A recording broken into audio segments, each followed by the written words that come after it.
hermanos.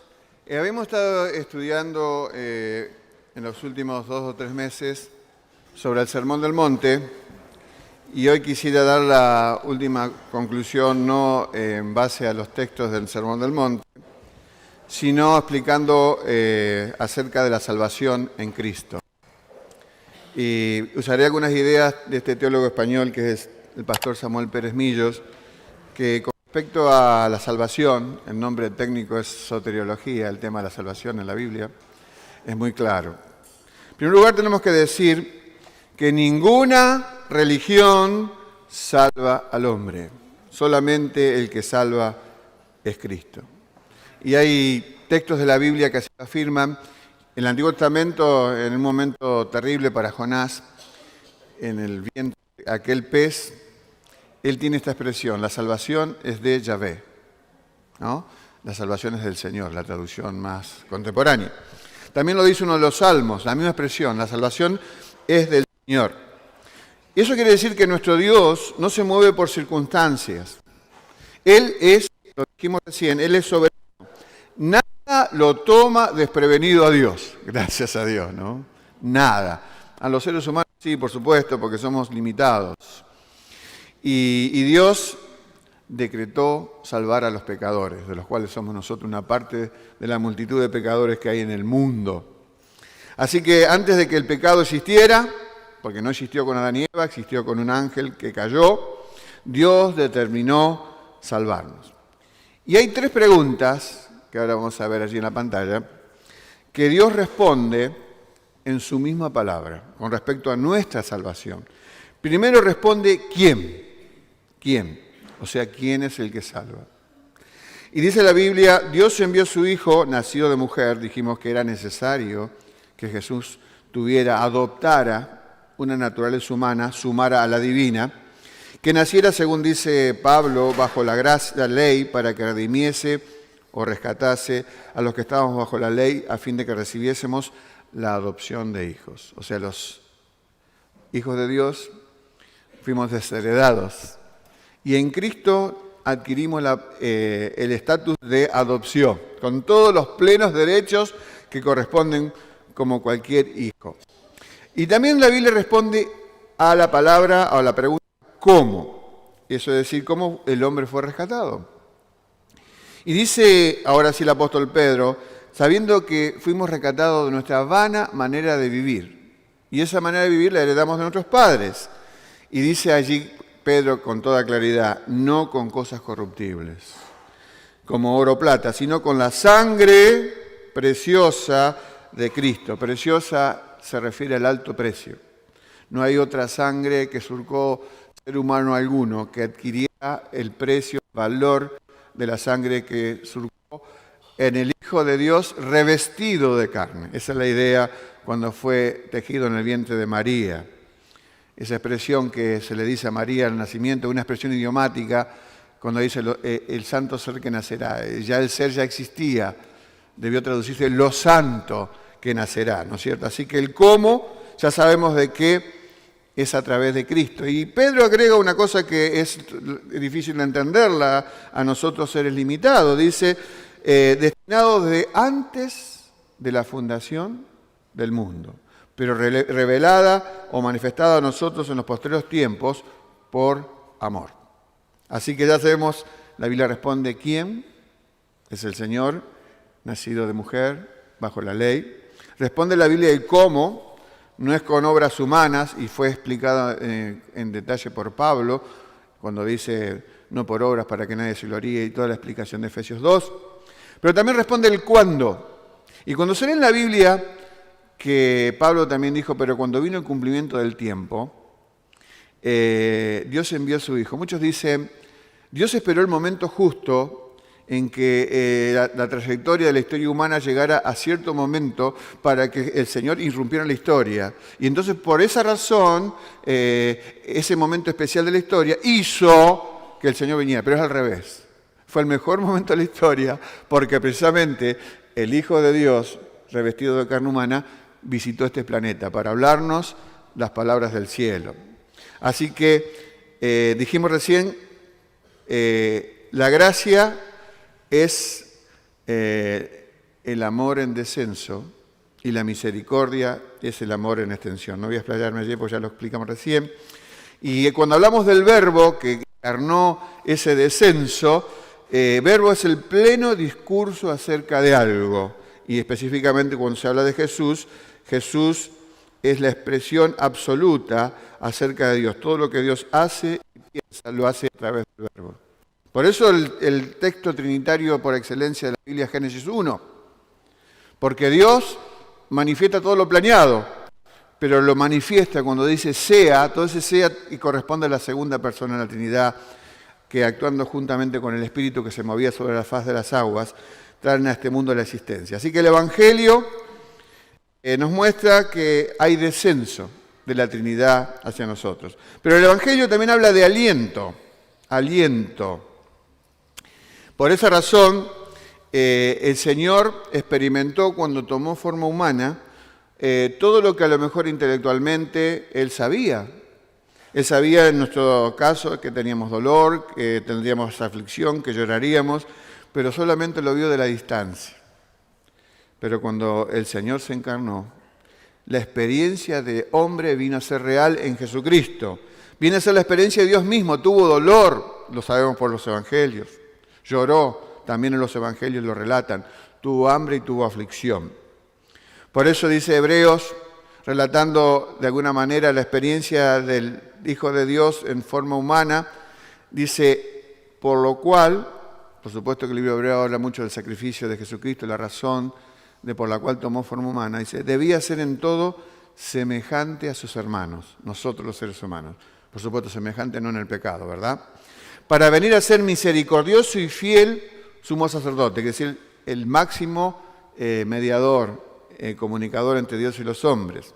Para expiar los pecados del pueblo, expiar es borrar culpas, purificarlo, lo hizo a través de su sacrificio.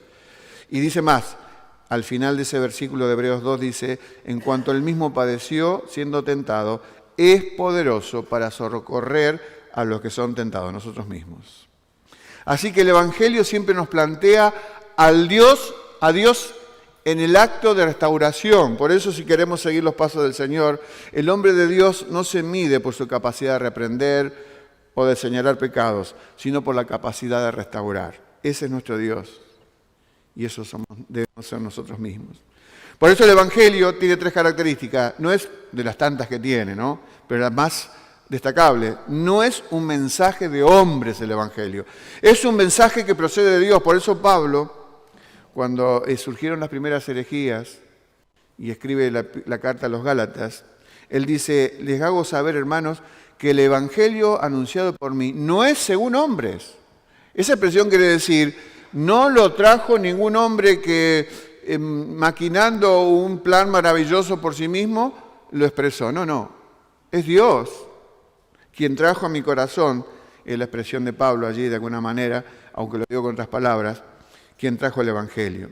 También lo dice Pablo cuando escribe a los Corintios, una iglesia que estamos estudiando sus cartas en los grupos pequeños, aunque estamos estudiando 2 Corintios. El Evangelio está resumido en 1 Corintios 15, donde dice que Jesús, primeramente os he enseñado, dice Pablo, lo que asimismo recibí, que Cristo murió por nuestros pecados, conforme a las Escrituras, murió por nuestros pecados, fue sepultado, resucitó al tercer día y después tuvo una serie de apariciones. Por eso el Evangelio procede de Dios. Esa expresión que Jesús es el Evangelio lo resume muy hermosamente. Pero el Evangelio es un mensaje eterno. Cuando fue revelado el Apocalipsis, hay una parte muy especial en el capítulo 14, que hay un ángel que es mandado por Dios para predicar y dice el Evangelio del reino. Y los estudiosos han hecho todo tipo de malabarismos para explicar que aparentemente que aquello y lo demás. Y sin embargo, a mi entender, se manifiesta de una forma muy sencilla. ¿Por qué dice eterno? Porque fue planificado por Dios en la eternidad. Por eso es eterno este mensaje que libera nuestras almas del pecado. Dios planifica, Dios ejecuta y toma como resultado de la salvación un pueblo para sí, que somos nosotros una pequeña parte. El Evangelio entonces no es un mensaje de hombres, el Evangelio es un mensaje eterno, pero también debemos de entender, y es lo que a veces se produce al compartirlo, No encaja el Evangelio en la sabiduría humana, en la sabiduría del hombre. Pablo explica cuando él predicó en el mundo antiguo, mucho de su auditorio tenía distinta procedencia. Por ejemplo, lo escuchaban los judíos, los primeros que lo escuchaban, porque él iba a las sinagogas. Cuando veía algo raro, decían, no, este no es el mensaje de nuestros ancestros. ¿Por qué? Porque el Evangelio para los judíos, dice la Biblia, es locura. ¿Por qué es locura el Evangelio? Porque la Biblia presenta en toda la parte antes de Jesús a Jesús como el Mesías sufriente. Isaías 53 y muchos pasajes. Pero también lo presenta a Jesús como el Mesías reinante. Entonces la tradición histórica condicionó la creencia de ese pueblo, la teología. Y cuando vieron a Jesús en su camino al Calvario, verlo en la cruz, ellos dijeron, este no es nuestro Mesías, queremos uno que nos libere del poder político. Entonces alejaron ellos conscientemente al Mesías sufriente y colocaron en el medio al Mesías reinante. Por eso son llamados insensatos, ¿no? Por Jesús cuando habló con los discípulos de Maús que tenían esa creencia. Le dijeron a Jesús, ya hace 3 días que Jesús, el que había de redimir a nuestro pueblo. Estaban equivocados, porque para ellos la mente natural rechazaba al Mesías sufriente. También es una locura para los griegos. Los griegos tenían multitud de dioses, parecidos a las ideas antiguas, creían que esos dioses bajaban, tenían placeres bebiendo los mejores vinos, estando con las mejores mujeres, etc. Y una idea, por supuesto, pagana total, equivocada total. Pero les fue revelado que había un solo Dios, lo predicó en Atenas el apóstol Pablo, y ese único Dios tenía un único Hijo, en el cual venía la salvación. Y para ello, pensar que ese Hijo moría por la salvación de los hombres, para los griegos era locura. Era locura para los romanos también. ¿Por qué? Porque los romanos se creían que era el pueblo dominante, establecieron el dominio casi del mundo conocido. Se creían los hombres libres. ¿Cómo? ¿Un esclavo? En una recóndita región del planeta casi insignificante, podía morir por todos los hombres pecadores. No creyeron. El Evangelio es locura. Pero mis hermanos, esto no es así. Dios envió el mejor mensaje, el mensaje de la venida de su Hijo Jesucristo a la tierra. Y el mensaje que fue expresado en palabras que tenían como centro la acción de Jesús. Así que en esta salvación que es ofrecida al hombre, está involucrada absolutamente la acción del Espíritu Santo. Sin el poder del Espíritu Santo no existe salvación. Sin el poder del Espíritu no hay evangelización eficaz tampoco. ¿Por qué razón? Bueno, ahí vamos a ver, estos minutos, voy a terminar puntual. Para que esa salvación en el hombre, conforme a la Biblia, tiene que haber 3 cosas importantes. Convicción de pecado, una presión interna de Dios haciéndonos saber de que estamos en una situación de estado de pecado y de muerte. Entonces el Espíritu Santo trabaja para que pueda entender cada pecador la obra salvadora. Esa es convicción de pecado. Luego tiene que existir fe salvadora. Por supuesto que la salvación no es por fe, sino por gracia, mediante fe. Hay que completar la idea. Y esa fe se ejerce solamente poniéndose en el objetivo de Jesucristo. Y luego tiene que haber, para que haya de verdad salvación, regeneración. Vivimos en un mundo muy complicado. Aún en muchos lugares del mundo la fe cristiana está siendo ridiculizada porque los cristianos estamos viviendo a veces a contramano de lo que Dios nos pide. Ayer estuvimos tomando el té con una hermana que está en Estados Unidos, que perteneció a esta iglesia, y ella hablaba de esto que está ocurriendo. Especialmente había una universidad de las más prestigiosas de Estados Unidos, no creada por los pietistas que vinieron inmigrantes, sino en el año 90 por un famoso predicador bautista llamado Jerry Falwell. Es la Universidad Liberty, donde todos aspiraban a ir. Aspiraban a ir. Porque hace unos años, muy cerca ahora, hubo un escándalo, no voy a dar detalles porque son muy dolorosos. Y ahora justamente todo lo que quieren hacer es evitar ir ahí. Porque es una universidad cristiana. Lamentablemente eso es muy duro. Escuchando también a este mismo predicador, del cual tomé algunas ideas, hablando en España también, en muchos casos, la fe cristiana está siendo ridiculizada. ¿Por qué razón? Porque posiblemente, no existiendo la regeneración en muchas personas, se muestra al mundo una vida que no ha sido cambiada por el Evangelio. Por eso necesitamos convicción de pecado para tener salvación. Necesitamos fe salvadora para ver salvación. Necesitamos regeneración espiritual. Todas estas cosas no las produce el hombre. Por más que nos esforcemos, ni un ápice de todo esto puede ser logrado. Solamente es la acción de Dios. Cuando Pablo habla de las personas que resistían el mensaje del Evangelio en el primer siglo, en la carta a los Corintios, dice un versículo que a lo mejor la traducción no es la mejor, cuando habla del hombre natural. Y él dice, el hombre natural no percibe las cosas que son del Espíritu de Dios. Si no percibe, no se da cuenta, no las ve, no es responsable. No. Ese percibir en el original quiere decir rehúsa aceptar. Es un problema de decisión. No es incapacidad de ver la realidad de su mundo espiritual. Y muchas veces los que rechazan el Evangelio en la condición del hombre natural están en la misma situación. Rehúsan aceptar la solución que Dios trae para el Evangelio. Anoche estábamos con mi esposa mirando un programa de televisión, no sé si alguno lo vio, era sobre el Titanic, y agregó algunos detalles que no se sabían, ¿no? Hubo una excursión, no la última que fue fatal, sino las primeras para la película El Titanic. Y bueno, entonces empecé a ver por cosas que decía en internet. Y ha salido un último libro sobre el hundimiento del Titanic que habla del último héroe del Titanic. Una cosa que no sabía y a lo mejor vos tampoco. Que en ese barco que al cuarto día de su viaje, era un viaje que el capitán quería hacerlo en tiempo récord. Y eso fue una de las razones de la tumba en la cual se sumergió el barco. Iba allí un pastor bautista llamado John... no me acuerdo el apellido. Y dice la historia que este hombre había sido invitado por la iglesia de Chicago, la iglesia Moody, donde hubo un famoso predicador unos pocos años antes que él fuera, y produjo un avivamiento.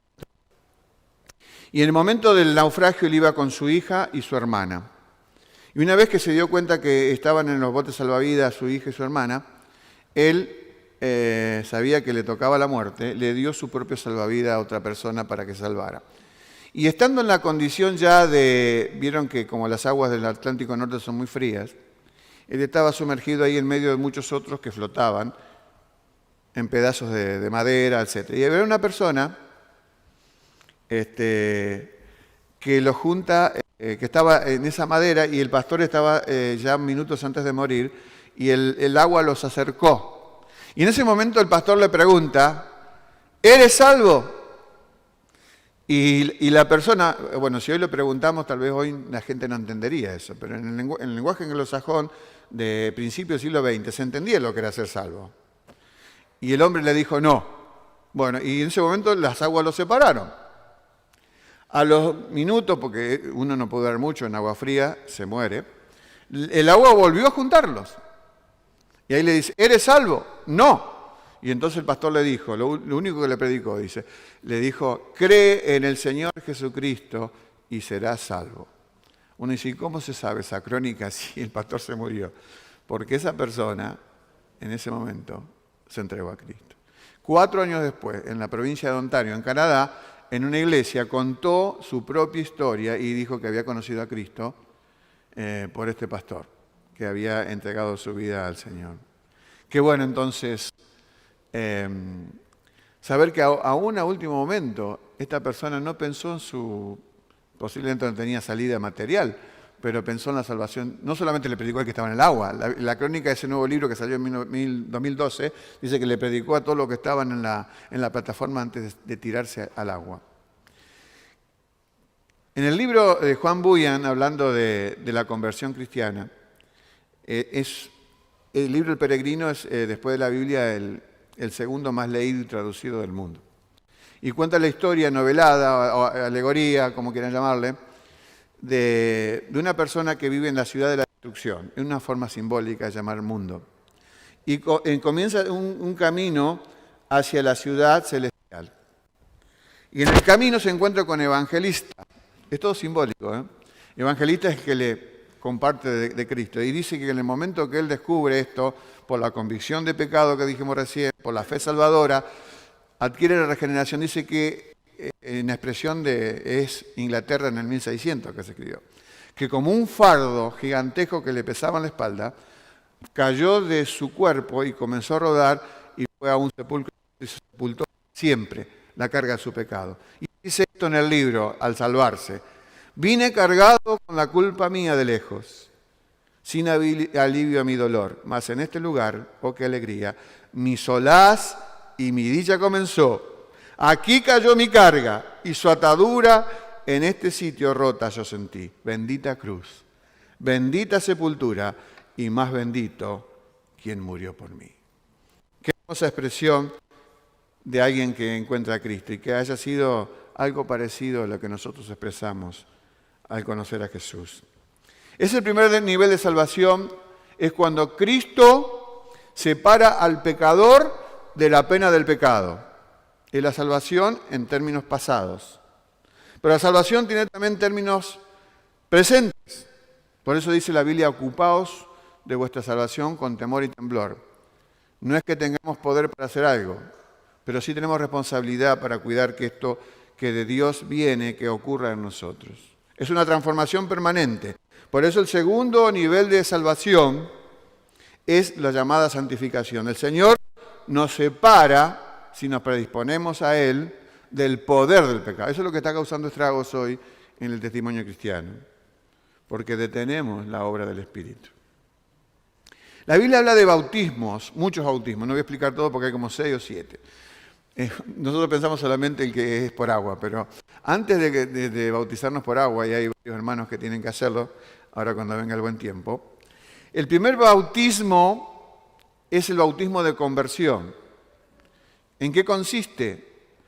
Hablamos recién del convencimiento que el Espíritu hace de nosotros. Entonces el Espíritu Santo nos toma del mundo y nos sumerge en el cuerpo de Cristo, en el cuerpo universal de Cristo. Y somos parte de la iglesia y ya somos salvos, vamos al cielo, como pasó con el que moría junto a la cruz de Jesús. No se pudo bautizar así, pero fue sumergido, aunque todavía el cuerpo de Cristo estaba antes de ser creado por Él. Así que ese es el primer bautismo. En ese bautismo el Espíritu Santo nos habita. Pero Jesús, me ha dicho Juan, cuando inició su predicación y que Jesús estaba cerca de él y él transfirió de alguna manera a toda la gente que estaba necesitando guía y arrepentimiento hacia él, Juan el Bautista dijo estas palabras de Jesús: Él os bautizará en Espíritu Santo y fuego. Si lo señala Jesús, Jesús es el bautizador. Él os bautizará en Espíritu Santo y fuego. ¿Qué es lo que hace esto? Es Jesucristo toma al que ya es salvo y lo sumerge en el Espíritu Santo. Esto es la experiencia necesaria para que no solamente el Espíritu Santo habite el cristiano, sino que dirija al cristiano. Y el gran problema que tenemos, vuelvo a decir con el testimonio, es que muchas veces a través de nuestras actitudes impedimos el gobierno de Dios en nuestras vidas. Entonces vivimos vidas opacas, los conflictos se hacen eternos, conducimos a veces al matrimonio a la disolución. Somos una pálida imagen de la obra de Cristo. Cuando Dios nos ha dado los elementos para que podamos vivir una vida que realmente dé testimonio a otros. Daba el ejemplo otro día de la predicación, cuando hablaba. Necesito otro micrófono. Hablaba de los pequeños milagros y de los grandes milagros. Y cuando la gente preguntó qué son los pequeños, perdón que la repita la ilustración porque es muy buena. Los pequeños milagros, ¿cuáles son? Agustín, le dijo un alumno, esto en el siglo IV. Y él dijo, los pequeños milagros son los panes y los peces, la sanidad de los leprosos, la resurrección de Lázaro. Uno dice, pequeños milagros. ¿Y cuáles son los grandes milagros? Que Dios haya traído salvación a este gran pecador. Y entonces ese es el gran milagro que el mundo necesita, porque antes de leer el texto de la Escritura, a vos, viviendo como las cartas leídas, dice el apóstol Pablo, cuando no las ve, no va a tener interés en conocer más de Jesucristo. Las vidas cambiadas producen sed en las personas que no tienen a Cristo. Y te van a preguntar, ¿en qué Cristo estás creyendo vos? Y te va a dar la oportunidad de dar testimonio de tu vida. Y en último lugar, el tercer nivel de salvación, queremos que nos llegue pronto, pero es la glorificación del Señor.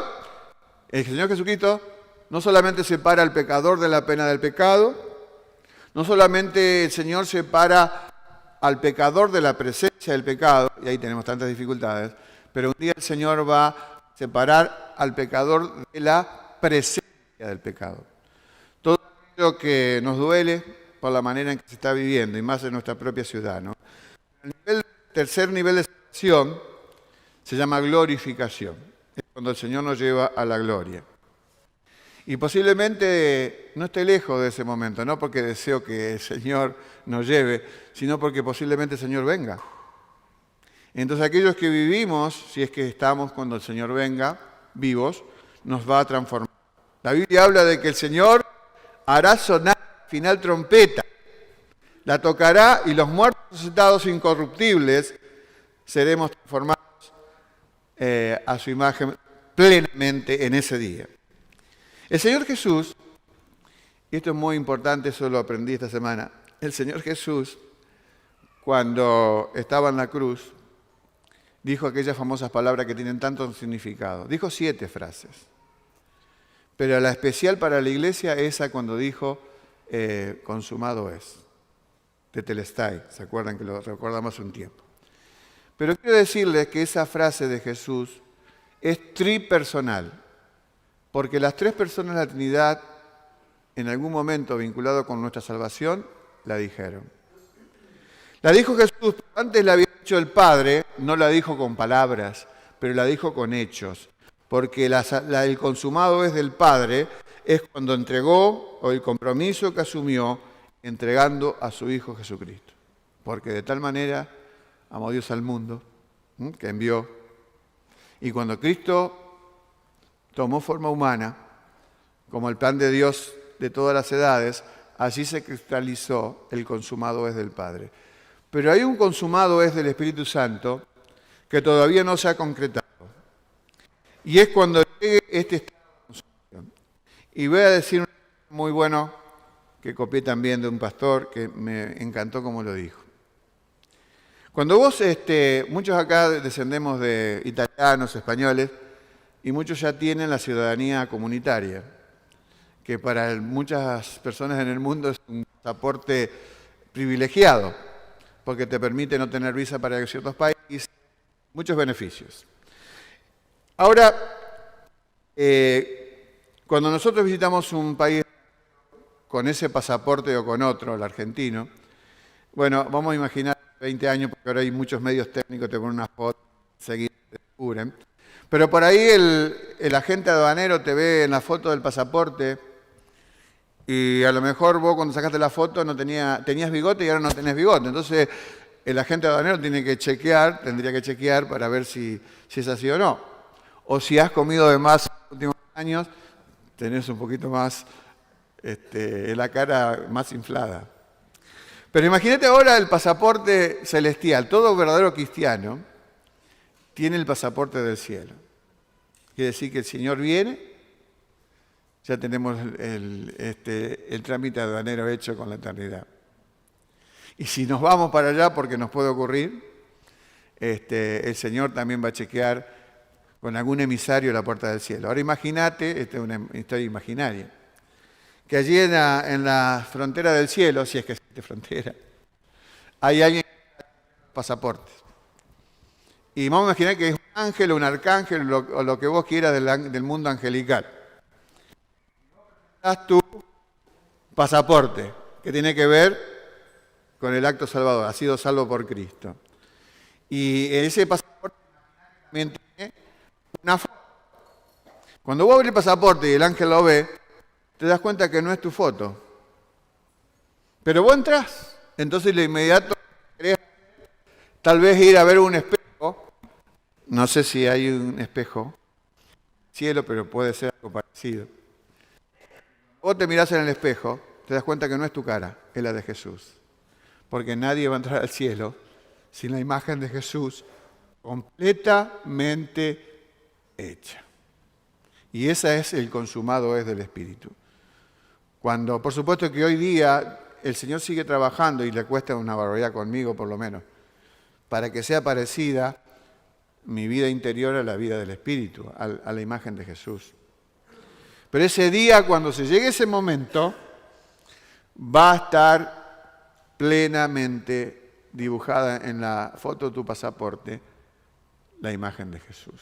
Y vas a entrar y estaremos a disfrutar la eternidad con el Señor. Por eso nos gozamos, porque si había algo que tenían aquellos auditores, ese auditorio que escuchó al Señor en el Sermón del Monte, era una falsa expectativa, una falsa esperanza. Pensaban que su pertenencia terrena al pueblo hebreo le daba la ventaja, la prioridad de entrar al reino de los cielos. Y Jesús, por el sermón, sabemos que en el final habla de las puertas de entrada. Entonces esa gente no estaba afuera. Y muchas veces hoy hay personas que porque tienen parientes evangélicos, porque los padres lo trajeron de chico, porque tienen una militancia, aún puede ser pastor, puede ser ayudante de pastor, puede ser músico, lo que sea, y piensa que eso le da la franquicia para que su pasaporte esté hecho automáticamente. No está hecho automáticamente porque con Dios necesitamos encontrarnos con Él. Jesucristo es quien viene a darnos un abrazo del Padre en carne humana. Pero necesitamos escuchar su palabra, el mensaje que nos lleva de verdad al cielo. Jesús lo dijo, yo soy el camino, la verdad y la vida. Nadie viene al Padre si no es por mí. Así que, mis hermanos, es tiempo de entender claramente el Evangelio. No solamente qué es decir una oración, posiblemente todos hemos hecho una oración antes de encontrarnos con Cristo, pero como respuesta a eso y la gracia de Dios es que hemos sido regenerados. Y cuando hay vida nueva, tiene que notarse. Si no se nota, podemos llegar a suponer o a preguntarnos, ¿hay vida nueva? ¿Hay vida nueva? Fíjense que cuando los primeros, ya terminando, cuando los primeros cristianos evangelizaron el mundo pagano, las crónicas posteriores dice, en una de las cartas dice, estos que trastornan el mundo entero han venido también acá. Y hoy somos miles de cristianos en Rosario. ¿Podemos decir lo mismo? Posiblemente no. Podemos decir a veces al revés, que somos los trastornados por el mundo. Como decía alguien, tenemos la conversión cristiana, pero la mente pagana. Porque falta el espacio de la salvación en que Dios nos separa del poder del pecado. Eso tiene que ser evidente. Si no somos un pálido reflejo de la salvación. Reflexionemos, hermanos. Este es el tiempo de chequear si realmente Cristo ha hecho la obra de regeneración en nosotros. Porque si no estaremos basados en una falsa expectativa, en una falsa esperanza. Y Dios no quiere eso. Hay advertencia tras advertencia para que chequeemos si el pasaporte del cielo está en nosotros. Amén. Nos ponemos de pie, hermanos, y nos despedimos en oración. Señor nuestro Dios, cuánta implicancia tiene tu salvación, Señor. Desde su planeamiento, antes que fuéramos creados, de su cristalización, cuando Jesús vino al mundo, adoptando, o como dice tu palabra, le apropiaste cuerpo, ese cuerpo que fue martirizado, estropeado, azotado, herido, abatido, por causa de mi pecado. y del pecado todos nosotros. Y Señor, permítenos que disfrutemos estas bendiciones tan grandes que tú nos has dado al salvarnos. Que realmente podamos desenredarnos de esta acción del pecado en nuestras vidas. Para que realmente vivamos libres, no solamente por nosotros mismos, que es una gran bendición, sino por aquellos que todavía no te conocen. Y si no ven en nosotros un cambio real, no va a existir sed para saber más de ti. Señor, permítenos y perdónanos, Señor, si no hemos sido un fiel reflejo de tu transformación. Y que chequeemos, Señor, la verdad de nuestra experiencia contigo. Por el nombre de Jesús lo decimos. Amén. Dios les bendiga, mis hermanos.